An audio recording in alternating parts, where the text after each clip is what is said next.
Betting on death of petrol cars, Volvo to go all-electric by 2030. Here's a summary of the article.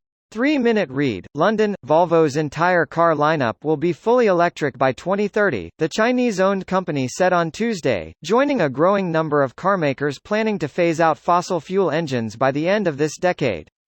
I am totally convinced there will be no customers who really want to stay with a petrol engine, Volvo chief executive Håkan Samuelsson told reporters when asked about future demand for electric vehicles. We are convinced that an electric car is more attractive for customers. Owned by Hangzhou-based Zhejiang Geely Holding Group, Volvo will launch a new family of electric cars in the next few years, all of which will be sold online only. Volvo will unveil its second all-electric model, the C40, later on Tuesday. Samuelsson said Volvo will include wireless upgrades and fixes for its new electric models, an approach pioneered by electric carmaker Tesla Inc. Carmakers are racing to switch to zero-emission models as they face CO2 emissions targets in Europe and China, plus looming bans in some countries on fossil fuel vehicles. Last month, Ford Motor Co. said its lineup in Europe will be fully electric by 2030, while Tata Motors' unit Jaguar Land Rover said its luxury Jaguar brand will be entirely electric by 2025 and the carmaker will launch electric models of its entire lineup by 2030. And last November, luxury carmaker Bentley, owned by Germany's Volkswagen, said its models would be all electric by 2030. Electrification is expensive for carmakers, and as electric vehicles have fewer moving parts, auto employment is expected to shrink. This post received a score of 2,400, with an upvote ratio of 95%. Here are the top comments in response to this article. If we're betting, I'll put $1,000 on my 240 making it to 2030. I always wondered, why are Volvo 240s still sold for like $8,000 while they are 30 years old? Because they're immortal and spare parts are relatively easy to come by.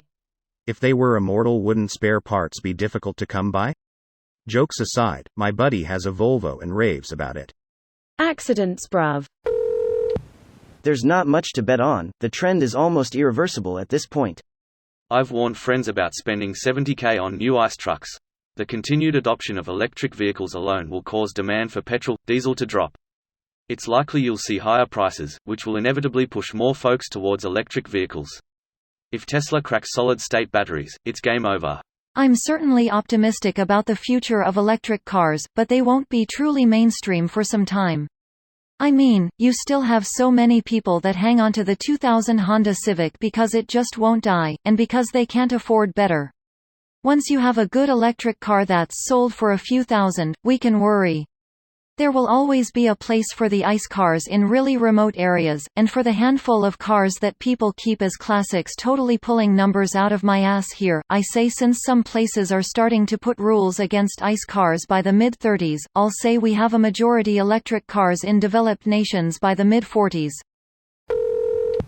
Not really betting if it's really your only option at this point to stay solvent into the next decades.